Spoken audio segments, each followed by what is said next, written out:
Back to the phones we go. This is Jacqueline, Severna Park, Maryland. Welcome. I'm glad you called. Nice to have you with us today. Hi. Thank you for having me. Can I first thank you as a military family? I know you don't tout all of the things that you do for military families, but I know firsthand of friends of mine who you've helped.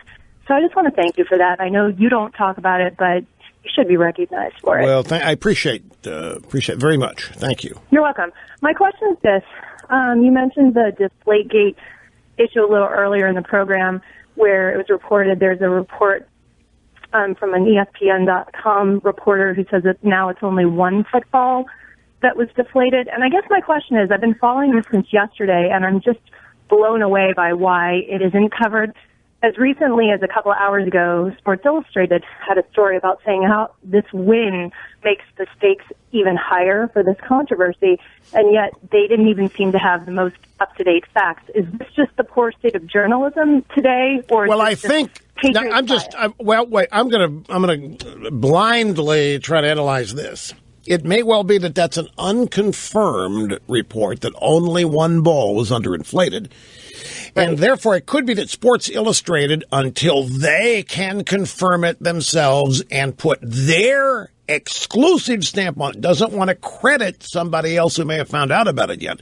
So they might just ignore this until it can be confirmed rather than have it just be an assertion by one network, even if it is ESPN. But they could still report that. I agree with you. So I know your point is that what is driving all this is anti-patriots bias in elements of the media. Am I right about that?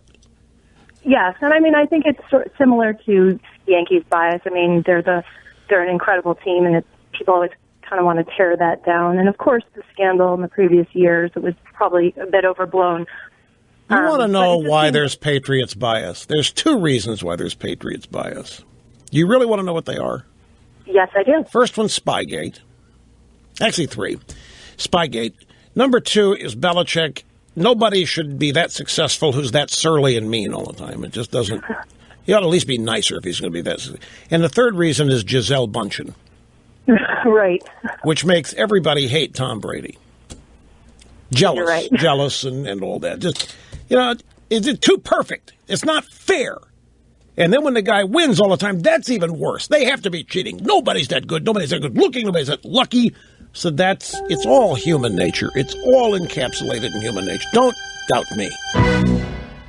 It's an NFL Network report, by the way, by Ian Rappaport. He said he was told by sources, quote, 11 of the 12 footballs used in the first half of the AFC Championship game were judged by the refs to be under the minimum of 12.5 PSI, but just one was 2 pounds under. Many of them are just a few ticks under the minimum. That is, 11 balls were underinflated, but only one of those 11 was under by 2 pounds.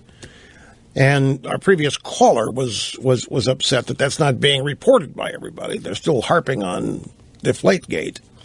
So it's an NFL Network report. I saw it, I think, mentioned on ESPN. Heck, I actually don't remember right, but I did see that. It might have been sourced to the NFL Network. But our Patriots fan was upset that hasn't become widespread out there. And I guarantee you, the NFL Network is owned by the NFL. And so some journalists are a little standoffish about what comes out of there sometimes, not always. But, I mean, the owners own it. So there's a natural journalistic tendency to be guarded. They might be biased, you see. Isn't that funny?